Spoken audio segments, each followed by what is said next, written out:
ನಮಸ್ಕಾರ ಸ್ನೇಹಿತರೆ.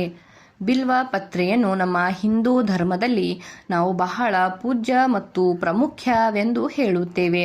ಬಿಲ್ವ ಪತ್ರೆ ಇಲ್ಲದೆ ಶಿವನ ಆರಾಧನೆಯು ಅಪೂರ್ಣವೆಂದು ಹೇಳಲಾಗುತ್ತದೆ.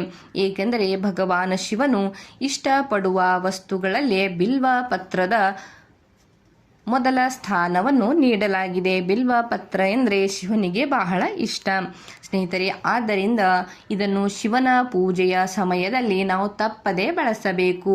ಬಿಲ್ವ ಪತ್ರೆಗೆ ಸಂಬಂಧಿಸಿದಂತೆ ಸಾಕಷ್ಟು ವಿಷಯಗಳನ್ನು ಶಾಸ್ತ್ರದಲ್ಲಿ ಹೇಳಲಾಗಿದೆ. ಹಾಗೆ ಈ ಬಿಲ್ವ ಪತ್ರೆ ಗಿಡಕ್ಕೆ ಸಂಬಂಧಿಸಿದಂತೆ ಅನೇಕ ನಿಯಮಗಳನ್ನು ಕೂಡ ಶಾಸ್ತ್ರದಲ್ಲಿ ಉಲ್ಲೇಖಿಸಲಾಗಿದೆ. ಸ್ನೇಹಿತರೆ, ಈ ಒಂದು ವಿಡಿಯೋದಲ್ಲಿ ನಾನು ಬಿಲ್ವ ಪತ್ರೆಯನ್ನು ಮನೆಯಲ್ಲಿ ನೆಡುವುದರಿಂದ ಆಗುವಂತಹ ಪ್ರಯೋಜನಗಳು ಏನು ಮತ್ತು ಈ ಬಿಲ್ವ ಪತ್ರೆಗೆ ಸಂಬಂಧಿಸಿದಂತಹ ಕೆಲ ಪರಿಹಾರ ಕ್ರಮಗಳನ್ನು ಹೇಳಲಿದ್ದೇನೆ.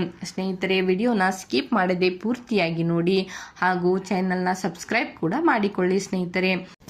ಸ್ನೇಹಿತರೆ, ಶಾಸ್ತ್ರದ ಪ್ರಕಾರ ಮನೆಯಲ್ಲಿ ಬಿಲ್ವ ಪತ್ರೆ ಗಿಡವನ್ನು ನೆಡುವುದು ಅತ್ಯಂತ ಶುಭವೆಂದು ಹೇಳಲಾಗಿದೆ. ಮನೆಯಲ್ಲಿ ಈ ಬಿಲ್ವ ಪತ್ರ ಗಿಡವನ್ನು ನೆಟ್ಟರೆ ಮನೆಯ ದಾರಿದ್ರ್ಯ ದೂರವಾಗುತ್ತದೆ ಎಂದು ಕೂಡ ಹೇಳಲಾಗಿದೆ. ಇದರೊಂದಿಗೆ ತಾಯಿ ಲಕ್ಷ್ಮಿಯು ತುಂಬ ಸಂತೋಷವನ್ನು ಪಡೆಯುತ್ತಾಳೆ ಎಂದು ಕೂಡ ಇಲ್ಲಿ ಹೇಳಲಾಗಿದೆ. ಸ್ನೇಹಿತರೆ, ಈ ಸಸ್ಯ ಇರುವ ಮನೆಗೆ ಎಂದಿಗೂ ಆರ್ಥಿಕ ಬಿಕ್ಕಟ್ಟು ಎದುರಾಗುವುದಿಲ್ಲ ಮತ್ತು ಯಾವಾಗಲೂ ಆ ಮನೆಯಲ್ಲಿ ಸಕಾರಾತ್ಮಕತೆ ಇರುತ್ತದೆ ಎನ್ನುವಂತಹ ನಂಬಿಕೆ ಕೂಡ ಇದೆ. ಸ್ನೇಹಿತರೆ, ಬಿಲ್ವ ಪತ್ರ ಗಿಡ ಇದ್ದಲ್ಲಿ ಲಕ್ಷ್ಮೀ ದೇವಿಯು ನೆಲೆಸುತ್ತಾಳೆ ಎಂದು ಕೂಡ ಶಾಸ್ತ್ರದಲ್ಲಿ ಹೇಳಲಾಗಿದೆ.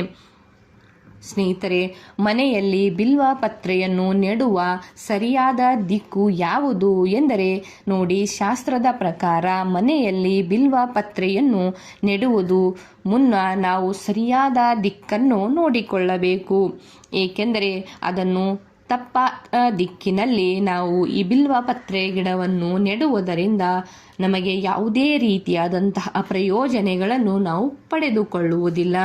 ಶಾಸ್ತ್ರದ ಪ್ರಕಾರ ಮನೆಯ ಉತ್ತರ ದಕ್ಷಿಣ ದಿಕ್ಕಿನಲ್ಲಿ ಬಿಲ್ವ ಪತ್ರೆ ಗಿಡವನ್ನು ನೆಡುವುದು ಮಂಗಳಕರವೆಂದು ಹೇಳಲಾಗುತ್ತದೆ. ಬಿಲ್ವ ಪತ್ರೆಯನ್ನು ಈ ದಿಕ್ಕಿನಲ್ಲಿ ನೆಡುವುದರಿಂದ ಮನೆಯಲ್ಲಿ ಧನಲಾಭ ಮತ್ತು ಮನೆಯಲ್ಲಿ ಸುಖ ಶಾಂತಿ ನೆಲೆಸುತ್ತದೆ ಎನ್ನುವಂತಹ ನಂಬಿಕೆ ಇದೆ. ಸ್ನೇಹಿತರೆ, ನಮ್ಮ ಮನೆಯಲ್ಲಿ ಬಿಲ್ವ ಪತ್ರ ಗಿಡ ಇದ್ದರೆ ಯಾವೆಲ್ಲ ದೋಷಗಳಿಂದ ನಾವು ಮುಕ್ತಿಯನ್ನು ಹೊಂದಬಹುದು ಎಂದರೆ ನೋಡಿ, ಶಾಸ್ತ್ರದ ಪ್ರಕಾರ ಮನೆಯಲ್ಲಿ ಬಿಲ್ವ ಪತ್ರೆ ಗಿಡೆಯನ್ನು ನೆಟ್ಟರೆ ಆ ವ್ಯಕ್ತಿಯು ಹಾಗೂ ಅವರ ಕುಟುಂಬದ ಸದಸ್ಯರ ಜಾತಕದಲ್ಲಿನ ಚಂದ್ರದೋಷವು ನಿವಾರಣೆಯಾಗುತ್ತದೆ. ಅಂದರೆ ಯಾರೊಬ್ಬರ ಮನೆಯಲ್ಲಿ ಬಿಲ್ವ ಪತ್ರ ಗಿಡವಿರುತ್ತದೆಯೋ ಅವರ ಮನೆ ಚಂದ್ರದೋಷದಿಂದ ಮುಕ್ತವಾಗುತ್ತದೆ ಮತ್ತು ಸುರಕ್ಷಿತವಾಗಿರುತ್ತದೆ ಎಂದು ಹೇಳಲಾಗಿದೆ. ಹಾಗೂ ಚಂದ್ರದೇವನ ಆಶೀರ್ವಾದವನ್ನು ಅವರು ಪಡೆದುಕೊಳ್ಳುತ್ತಾರೆ ಎಂದು ಹೇಳಲಾಗಿದೆ. ಇದು ನಮ್ಮ ಕುಟುಂಬದಲ್ಲಿ ಶಾಂತಿಯನ್ನು ಕಾಪಾಡಲು ಸಹಾಯವನ್ನು ಮಾಡುತ್ತದೆ ಎಂದು ಕೂಡ ಹೇಳಲಾಗಿದೆ. ಸ್ನೇಹಿತರೆ,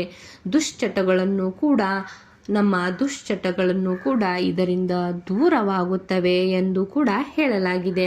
ಯಾವ ವ್ಯಕ್ತಿಯ ಮನೆಯಲ್ಲಿ ಬಿಲ್ವ ಪತ್ರೆ ಗಿಡವಿರುತ್ತದೆಯೋ ಆ ವ್ಯಕ್ತಿ ಹಾಗೂ ಆ ಕುಟುಂಬದ ಸದಸ್ಯರ ದುಶ್ಚಟಗಳಿಂದ ಕೂಡ ಅವರು ಮುಕ್ತರಾಗುತ್ತಾರೆ ಎಂದು ಶಿವಪುರಾಣದಲ್ಲಿ ಉಲ್ಲೇಖಿಸಲಾಗಿದೆ.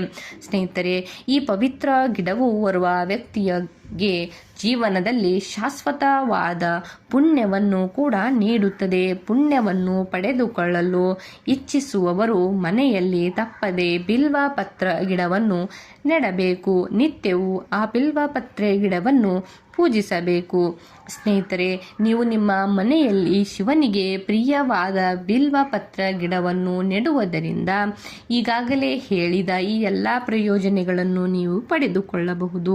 ಸ್ನೇಹಿತರೆ, ಹೀಗಿರುವಾಗ ನೀವು ಈ ಶಿವರಾತ್ರಿಯ ದಿನದಂದು ನಿಮ್ಮ ಮನೆಗೆ ಬಿಲ್ವ ಪತ್ರ ಗಿಡವನ್ನು ತಂದು ಶುಭವಾದಂತಹ ದಿಕ್ಕಿನಲ್ಲಿ ನೆಡಬೇಕು ಎಂದು ನಾನು ಹೇಳುತ್ತೇನೆ. ಸ್ನೇಹಿತರೆ,